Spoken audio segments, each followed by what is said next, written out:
Hello guys, my name is Masood. I'm a physics teacher. We are in Firhwa site at your service and we have an application.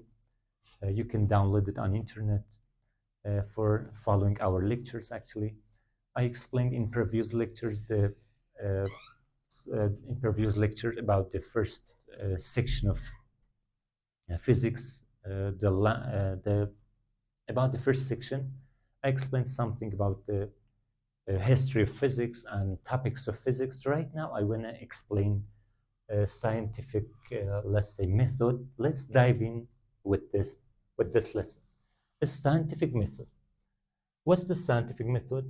Actually, uh, let me explain it. Let me define it for you, and after that, I'll explain for you. It's a systematic method of studying natural phenomena. And the systematic method of studying natural phenomena. This is the definition actually. Scientific evolution is due to what? Actually, scientific evolution is due to two things. Sometimes, let's say by sheer coincidence, some, let's say, some discoveries were taking place by sheer coincidence, by chance. But sometimes you have a plan. You have a plan to get, let's say, you have a plan to, for example, to reach a goal. This is called, let's say, scientific method or carefully prepared research project. So in general, scientific evolution, let's say, is taking place either by sheer coincidence, by chance. You look for example, there's a scientist. He or she looks for example, for finding velocity of electron. But during his or her, let's say, research or his experiment, uh, he found uh, another phenomena that is not related to the program, right? This sheer coincidence or by chance. The second method, and we focus on this method actually. We don't focus on sheer coincidence. We focus on the systematic method or let's say scientific method and carefully prepared research project, right? Uh, Name the steps of scientific method. They are actually, I told you, in my pamphlet, I included some questions, and whenever you observe these numbers, they are complement of the previous questions, right? It starts from the question number 3, because we had 2 questions in the previous lecture in that I explained it for you. Right now, I want to explain, name the steps of scientific method. What are the steps of scientific method? The first one, observation and asking question. The first step, observation, asking question. Number 2, let's say formulate hypothesis, formulate or building hypothesis. Number 3, testing hypothesis. Number 4, establishing a theory. Let's say move on to these steps and explain it one by one. About the first one, what's observation actually? What's observation? Observation is the use of senses in collecting data. Whenever you want to, for example, know about the velocity of a falling object, right?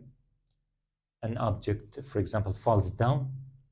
You want to get information about the velocity of this ball. Actually, you can observe it by your eyes, right? You can observe it by your eyes. You can maybe film it by a camera. This is called observation. Observation is very important, and it's the first step for scientific method, right? It says, what does observation include? What does it include? Actually, observation includes 2 things: making measurements, if whether the measurement, for example, by using a device or by using a, let's say, anything. So this is making measurements, the first one, collecting data. So observation, I can say, focuses on two things: making measurements and collecting data. And types of observation. How many types of observation are there in scientific method? Either we have thought observation or visible observation. Thought observation and visible observation. Actually, both of them are important. Both of them work in progressing scientific method, right?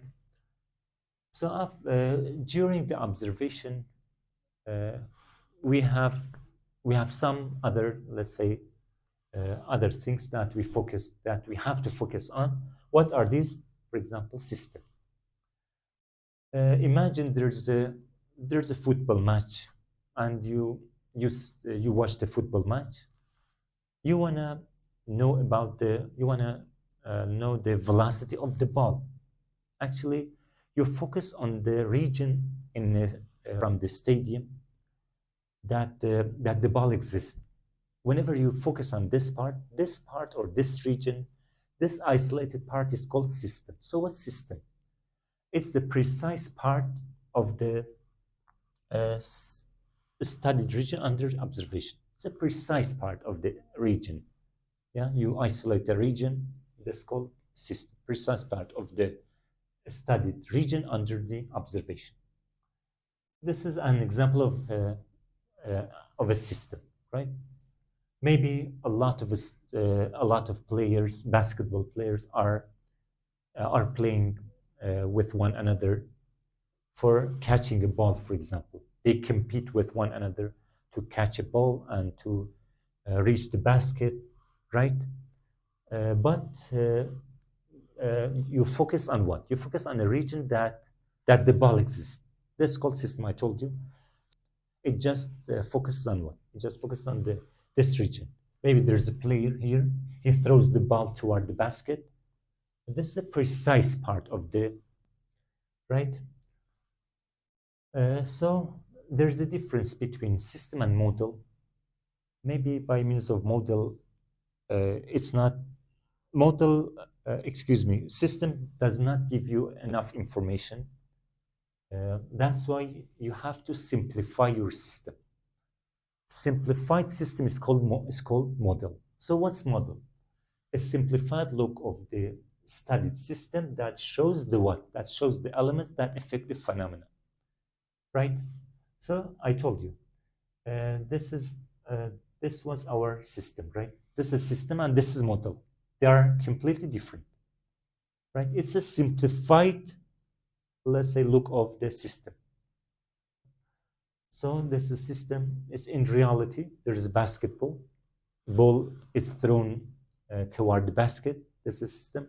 Model, what's model? Simplified look of this one. Either you simplify it by computer, and it's called computer simulation, or you simplify it manually. You draw a ball like this, you draw it like this, and you observe it.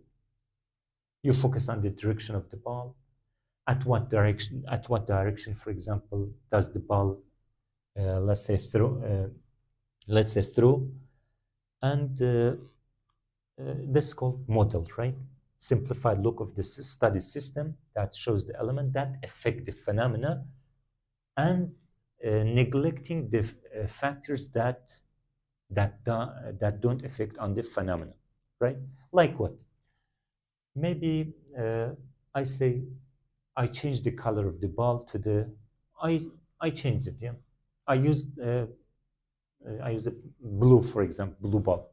Does the color of the ball affect the phenomena? Does the color of the ball affect the velocity of the ball? No, it doesn't matter. That's why color, you neglect the color, you ignore it.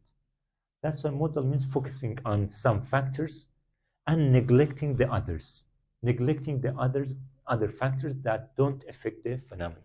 This is called model, right? And I told you observation in general is of two types, right? Either we have thought observation or visible observation. Right now, I want to explain thought experiment of Galilei. Let me explain. Let me tell you one thing about Galilei and Aristotle. Aristotle, uh, approximately 2,000 years ago, Aristotle believed that the falling objects, let's say, velocity of the falling objects, depend on their mass. Aristotle said that the heavier object, the heavier the mass is, the faster the falling object is. And this thinking remained for, let's say, for centuries. For 2,000 years, this idea occupied the, let's say, the brain of the human. But let's say in 17th century, Galilei proposed this, his new, let's say, idea. He contradicts with the, he contradicted, excuse me, Galilei contradicted the idea of, let's say, Aristotle. Galilei didn't believe the thought of Aristotle. Galilei said that all of the objects, whether it's heavy or light, let's say, fall with the same rate. It doesn't matter whether the object is light or heavy, but he, let's say, included a condition. If, let's say, he mentioned the condition, what's the condition? In the absence of friction. In the absence of friction, all of the, let's say, objects fall at the same rate with the same time, right? Let's focus on, let's say, the question. The question says, and this is the actually statement of the thought experiment of Galilei. What did Galilei believe? Let me read it for you. Any two objects with different masses being released at the same time from the same height fall with the same speed. It means, let's say, whether the object is heavy or light, the objects fall down with the same rate. Maybe you say, in our daily life, maybe teacher, I throw a feather and, for example, and hammer together. The hammer falls faster than the feather because the hammer is heavier than the feather. And maybe you say Aristotle was right, but it's not actually. It's not right. Galilei, let's say, contradicted this one, and I want to prove this one for you. In 1971, I want to say something for you. In 1971, there was an astronaut, David Scott. David Scott in 1971 on the surface of moon, and I say on the surface of moon. The moon does not have any atmosphere, so over there, above the surface of moon, there is no atmosphere. It's let's say empty, yeah. It's empty space or vacuum or vacuum, right? The person fell down the feather and hammer together, and both of the feather and hammer, let's say, fell down and fell the lunar surface. They struck the new lunar surface at the same time, and I can say this is the first this was the first confirmation of Galilei's theory, right? This is the first confirmation that, and Galilei mentioned this condition. It says, let's, in the absence of friction, you can observe this phenomenon. Right now, whenever you, let's say, fall of hammer and, for example, hammer and apple, of course, hammer falls down faster than the apple. The velocity of the hammer is higher than the velocity of the apple, but the reason is not for their masses. The reason is for air resistance, because we are surrounded by air. We live on air, actually. We live in air. We are surrounded by air. That's why this is the first problem. This was actually the first problem of Galilei, right? Because at that time, there was no way to eliminate the air resistance, Right now, whenever you evacuate this room, whenever you evacuate this room, you can, let's say, observe the uh, let's say, Galilei theory. You can say that you can observe that the hammer and feather, for example, fall down together and they strike this floor simultaneously, right? So because of the air resistance, let's say, velocity of the falling objects are different, right? This is the first the problem. Actually, this was the first problem of Galilei. There was no way to eliminate the resistance. Let me explain before I read the subject for you. What was another problem? Galilei had two problems at that time for, let's say, proving his idea. Had two problems. The first one I told you, there was no way to eliminate a resistance, right? Uh, the second problem was the lack of what? Lack of measuring device, the lack of accurate clock at that time. At that time, pendulum clock, let's say, existed at that time. At the era of, and these pendulum clocks, right? They are, for example, they are clocks, classical clocks. They have pendulum. These pendulum clocks are not very accurate. That's why Galilei cannot measure the velocity of the feather and hammer, for example, together. Uh, let's say, because I told you, clocks at that time or measuring devices were not very accurate. Uh, right? Let's uh, go to the subject, to the question. Question number 6, do heavy and light objects fall with the same speed? Think about this one. Go over it. We have a question. Do heavy and light objects fall with the same speed? According to what? According to Aristotelian thought. According to Aristotelian thought, actually, I told you, Aristotle focused on mass of the object. It says the heavier the object, the faster the velocity, right? This is the first one. Another one, the same question answered according to the Galilei thought. I told you Galilei didn't believe the mass, right? It focuses on what? It focuses on air resistance, right?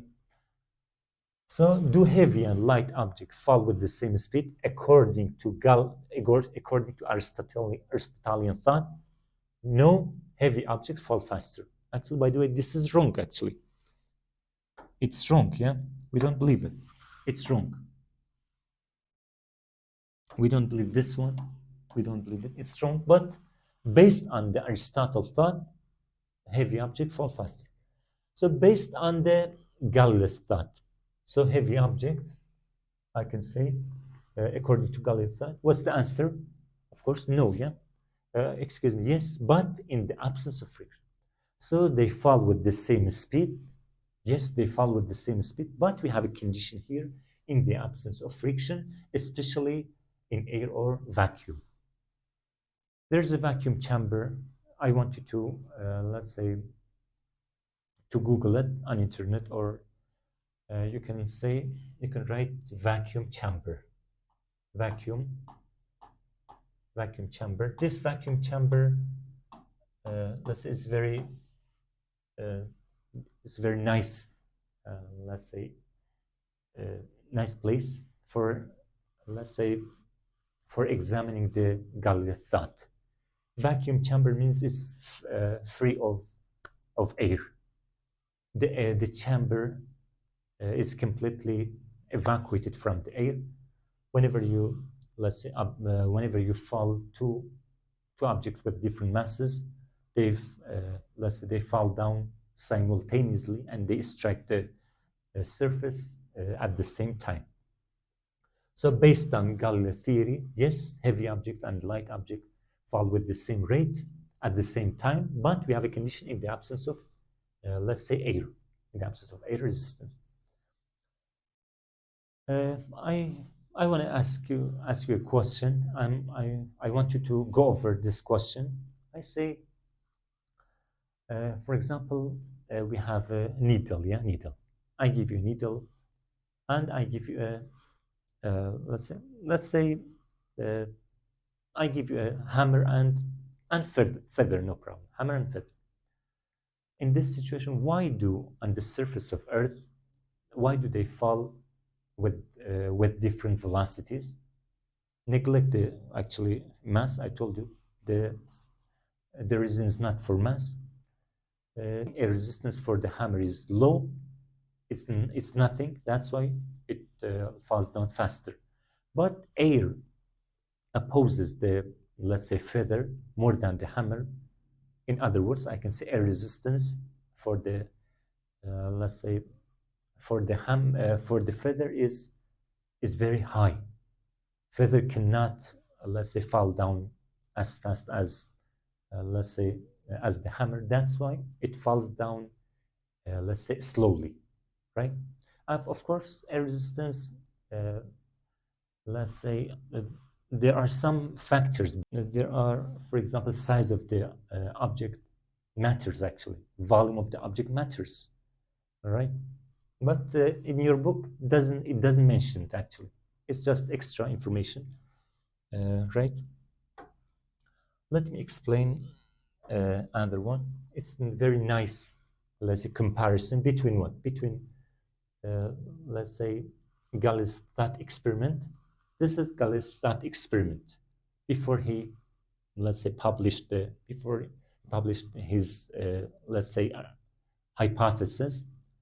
This is the first one, right? Uh, actually, this is the small object. It's lighter one, and it's the heavier object, uh, right? Whenever you, let's say, fold them together in on the surface of Earth, actually, you observe that the, let's say, heavier brick, let's say, moves faster than the slower brick. It's not for their masses. What happened? This is actually Galilei did this. Galilei did this. Uh, he examined the Aristotle thought. He said that what happens to the, for example, velocity of the bricks when you tie them together. Whenever you tie them together, you fasten them together. You fasten them together. What happens uh, to the velocity? Does the velocity, let's say, decrease, right, or increase? It's just a, let's say, examination. Yeah, he thought about these situations, and by the way, it doesn't happen actually. I can say heavier objects do not fall. Heavier object do not fall faster than the, let's say, lighter one. It happens on the surface of Earth, but on the surface of Moon or in vacuum chamber in space, you see that all of the objects, regardless of their masses, fall with the same time at the same rate. But about the actually after this consideration or after the, let's say, observing, uh, after his observation actually, after, and I told you we are in the first step of scientific method. We are in the observation, and we focused on the thought observation of Galilei. After, let's say, his observation, he believed that the heavy objects fall as fast as the light object, right? But in the absence of a resistance or in the absence of friction. By the way, here I mentioned friction. Uh, a resistance is the kind of friction. A resistance, a resistance is a kind of, let's say, friction. There's a friction between the air particles and the bricks, and both of the objects fall down with the same rate at the same time. Let's move on to the, let's say, another one. So which one is correct? Which one happens? This one, identical velocities of the objects is taking place. Objects fall down with the same rate at the same time whenever you evacuate the place from the air. right? But in reality, you don't observe this one. You don't observe Galilei thought in reality because of air resistance. Let's go to the other question. Which hypothesis do you prefer? Right? It's about you. Think about it. Which hypothesis do you prefer about the falling objects? Galilei's hypothesis, or yeah, of course, uh, maybe you say, teacher, what's the meaning of hypothesis? After your observation, after you're collecting data about the natural phenomena, let's say after collecting enough information, you can say something about your observation. This speech is called, let's say, hypothesis. So what's hypothesis?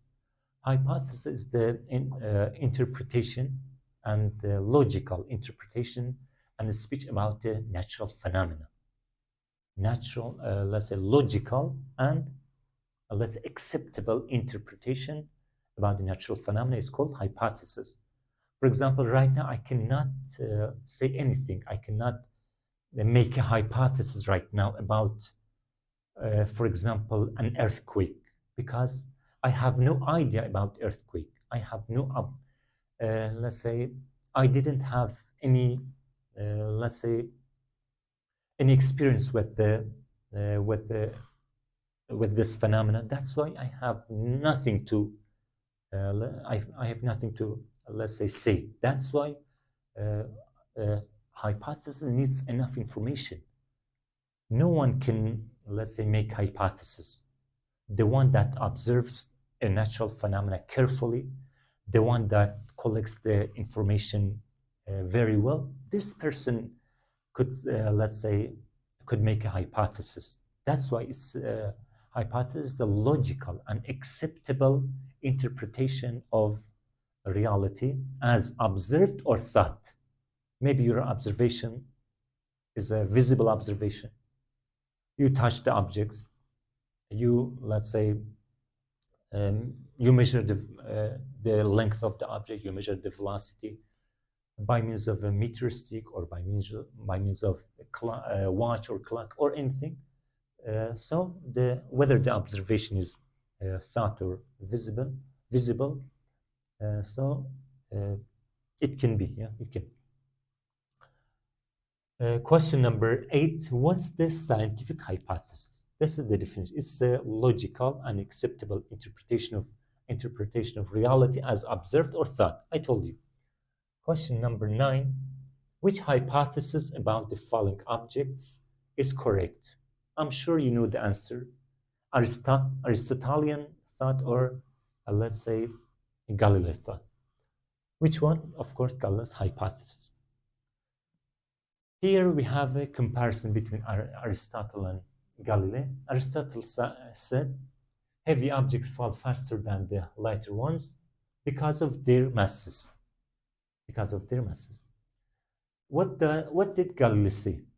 Galilei contradicted, I told you, this idea, and he opposed against Aristotle. He said that all objects fall at the same rate in the same, let's say, all objects fall at the same rate in the absence of friction, in the absence of air resistance, no matter what size they are. No matter, let's say, what size they are means irrespective, let's say, of their, irrespective of their masses, right? We have a tip here. Aristotle focused on mass, right? I just wanted to, let's say, for better memorizing, I said Aristotle focused on mass, but Galilei, let me write it with another color, but Galilei focused on, let's say, air resistance, right? Question number 10, how do scientists confirm the validity of a particular hypothesis? How do scientists confirm the validity of the particular? How? Of course, by means of experiment. Scientists, let's say, test the validity of the hypothesis by doing some experiment. This experiment is called controlled experiment. Controlled experiment. We have another form of this question. You can say, how do scientists test the hypothesis offered by a theorist, right? They carry out many experiments for this purpose. They do some experiment for this purpose. If the result of the experiment reconcile with the, let's say, with the expectation of the hypothesis, in this situation, hypothesis is accepted, right? For verifying his hypothesis, Galilei used controlled experiment, right?